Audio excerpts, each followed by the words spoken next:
Lufta sipër detymi për skandalin? Si u ndes fronti me Iranin ndërsa Washingtoni zjente ende me dosjet Epstein. Në politikën amerikane, rastësitë shpesh shiten si strategji, ndërsa strategjitë maskohen si nevojë kombëtare. Sot, ndërsa Donald Trump kërcënon Iranin me goditje edhe më të forta dhe lufta ka hyrë në javën e 4, pyetja që po qarkullon me zë gjithnjë më të lartë është brutale. Apo përdoret lufta sipër detymi për të zhvendosur vëmendjen nga presioni i dosjeve Epstein? Faktet tregojnë se konflikti me Iranin është real, i përgjakshëm dhe me pasoja globale, por po aq real është edhe fakti që administrata Trump po përballet me trysni të re politike për transparencë mbi dosjet Epstein. Ajo që nuk ekziston deri tani, të paktën publikisht, është prova direkte se lufta u nis pikërisht për të mbytur atë skandal.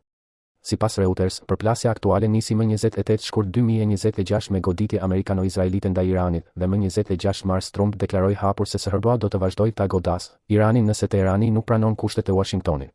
Po atë ditë, Shtëpia e Bardhë paralajmëroi për goditje edhe më të ashpra nëse Irani nuk pranon humbjen.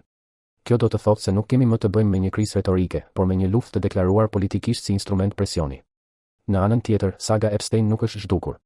AP raportoi se Kongresi Amerikan miratoi në nëntor 2025 një ligj që detyron publikimin e dosjeve Epstein, ndërsa Reuters dhe AP kanë raportuar më pas për akuza se Departamenti i Drejtësisë po mban ende dokumente të rëndësishme jashtë syrit publik. Javën e kaluar, demokratët madje dolën nga një mbledhje informuese të DOJ për dosjet, duke kërkuar përgjigje në mbetim nga drejtuesit e drejtësisë. Kjo nuk është një histori e vdekur, është një plagë politike ende e hapur. Pra, a mund ta ndihmojë lufta Trumpin politikisht? Po, pa asnjë dyshim. Lufta ka një fuqi që skandalet nuk e kanë, pushton titujt, tremb tregjet, ndes patriotizmin refleks dhe i jep ekzekutivit justifikimin e përhershëm të urgjencës kombëtare. Kur bien raketa, televizionet flasin për harta, ngushtica dhe objektiva ushtarake, jo për faqet që mungojnë në një dosje të turpshme që prek elitën amerikane. Kjo është logjika e vjetër e pushtetit, kur skandali të afrohet shumë, hape një front më të madh se vetë skandali. Kjo është analizë politike e arsyeshme, por jo ende provë për motivin fillestar të luftës. Dhe pikërisht këtu qëndron problemi më i rëndë moral. Edhe nëse nesër del se lufta nuk u nis si diversion, efekti politik i saj është i njëjtë, zhvendos fokusin publik nga llogaridhënia te mobilizimi. Nga pyetja çfarë fshihet në dosje, debati kalonte a duhet goditur më fort Irani? Nga drejtësia për viktimat te menaxhimi i krizës. Nga transparenca te propaganda. Viktimat e Epstein humbin sërish sepse shteti që premtoi zbardhje të plot tani e gjen veten i zhytur në një tjetër vorbull ku çdo gjë sekrete bëhet e justifikueshme. Trump natyrisht e njeh mirë këtë mekanik. Ai e ushqen politikën me spektakël, konflikt dhe tension permanent.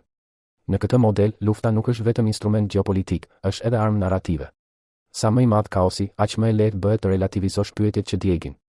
Dhe sot pyetjet që djegin janë të qarta. Pse ka ende dokumente të kontestuara? Pse ka akuza për materiale të mbajtura jashtë publikimit? Pse viktimat dhe ligjvënësit flasin ende për mungesë transparence?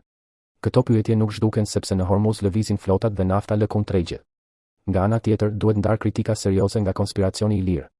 Të thuash sot si fakti kryer se Trump e filloi luftën me Iranin vetëm për të humbur vëmendjen nga dosja Epstein, shkon më tej se sa provojnë burimet publike. Ajo që mund të thuhet me përgjegjësi është më e fortë se një thashëthem dhe më e ndershme se një slogan. Trump po udhëheq një luftë që, me ose pa qëllim fillestar diversionist, po i shërben objektivisht edhe si zhvendosje e fokusit nga një skandal i madh transparence që vazhdon ta ndjek. Dhe kjo është arsyeja pse kjo histori duhet trajtuar si alarm demokratik. Sepse nëse Amerika pranon që një administratë të hyjë në luftë ndërsa çështjet të rënda të llogaridhënies mbeten pezull, atëherë mesazhi bëhet i frikshëm. Mjafton një krizë më e madhe për të varrosur të vërtetën e mëparshme. E nesërmja nuk do të jetë më betejë mes paqes dhe luftës, por mes kujtesës dhe harresës së komanduar. Përfundimi është i thjeshtë dhe i zymt. Nuk ka ende provë publike që lufta me Iranin u nis për shkak të dosjes Epstein. Por ka arsye të forta politike për të dyshuar se kjo luftë po funksionon edhe si oksigjen për një pushtet që kishte nevojë urgjente të ndryshonte temën. Dhe kur pushteti ka nevojë të ndryshojë temën, historia na ka mësuar se çmimin e paguajnë gjithmonë të tjerët, qytetarët, ushtarët, viktimat dhe e vërteta.